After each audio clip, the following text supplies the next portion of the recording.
काश ये जिस दिन इंटरव्यू हो रहा था लाइट चली जाती या फिर अपलोड ना हो पाता, कोई यूट्यूब का सर्वर डाउन हो जाता, कोई अपलोडिंग में इशू आ जाता, काश ये वाला इंटरव्यू अपलोड ना हुआ होता। क्योंकि इसके बाद सही में पहले ही हमारी क्रिकेट बर्बाद चलती हुई आ रही थी, लेकिन इसने सही जलालत, बर्बादी, पता नहीं कौन कौन से अभी तक तो वो लफ्ज़ भी ऐजाद नहीं हुए होंगे जो इसने हमारे सर के ऊपर मले हैं इस एक इंटरव्यू ने। जब ये कहा गया था कि भाई घास उड़ा दो पिच के ऊपर से, खुश कर दो, मैं देखता हूं कि फिर कैसे जीतते हैं, नहीं जीत पाएंगे। बस ये वाले वो अल्फाज थे और हम अकल के अंधे इतने थे कि हमें उसकी बर्बादी का इल्म ही ना हुआ। हमने बस कहा कि यार जो ये बंदा कह रहा है ना, किसी में अकल ही नहीं है, जो अकल है वो सिर्फ आकिब जावेद में है।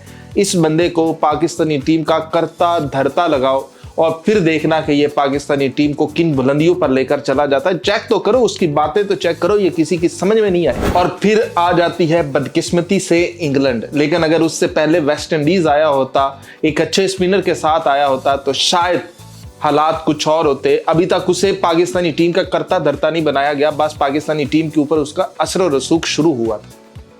फिर इंग्लैंड जो है वो सीरीज हार जाता है 2-1 के साथ। इंग्लैंड को हम 2 मैच हरा देते हैं। बस फिर शुरू होती है कमबख्ती, फिर शुरू होती है जलालत, फिर बर्बादी शुरू होती है, और वो ऐसी होती है जो कि थमती नहीं है।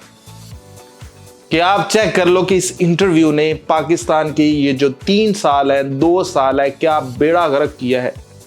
इसने बंदे ने आते ही सबसे पहले तो पाकिस्तानी टीम के अंदर फूटें डलवाई कि शाहीन को कप्तान बनाओ, बाबर को हटाओ, इसको इधर करो, इसको उधर करो। सबसे पहले अभी तक पाकिस्तानी टीम का करता धरता नहीं बना था, लेकिन इसका असर और रसूख शुरू हो गया था। क्योंकि हम ही ने कहा था कि जो आकिब जावेद कह रहा है वो भाई बहुत सियाना है। और फिर पाकिस्तानी टीम टूटती है, फिर बिखरती है। बाबर को कप्तानी से हटाते हैं, शाहीन को बनाते हैं, फिर शाहीन भी एक सीरीज के बाद फिर बाबर आ जाता है, फिर यूं होता है, फिर यूं होता है, फिर एशिया कप आता है, चैंपियंस ट्रॉफी आता है, फिर T20 वर्ल्ड कप आता है, फिर ये टेस्ट सीरीज आती हैं। पता नहीं कहां कहां से हम गुजरे गए। ए गमे आकिब जावेद, हम कहां कहां से गुजर गए। तो ये वाला इंटरव्यू पाकिस्तान का सही में बर्बादी वाला इंटरव्यू था। कि ये जो अल्फाज थे, पाकिस्तानियों ने कहा कि इस जैसे अल्फाज कोई बंदा बोल ही नहीं सकता। और अभी आपको बताऊं, वो पाकिस्तान की जो फ्यूचर जनरेशन है ना, उसका करता धरता है। पाकिस्तानी टीम की जो सिलेक्शन कमेटी है उसका तो वो हिस्सा है ही, लेकिन जो पाकिस्तान के नए बच्चे आ रहे हैं ना, जो नया टैलेंट आ रहा है, उनको पॉलिश करने के लिए हमने आकिब जावेद रखा हुआ है। मतलब वो कहावत आपने सुनी होगी कि दूध की रखवाली पे हमने बिल्ला बैठाया हो। तो आप अंदाजा लगा लो कि आकिब जावेद पाकिस्तानी टीम के साथ क्या से क्या कर गया। ठीक है, उसने मैदान में आकर नहीं खेलना, लेकिन जो मैदान में आकर खेलता है उसका वो माइंड ऐसे बनाता है कि बेटा तूने खेलना नहीं है।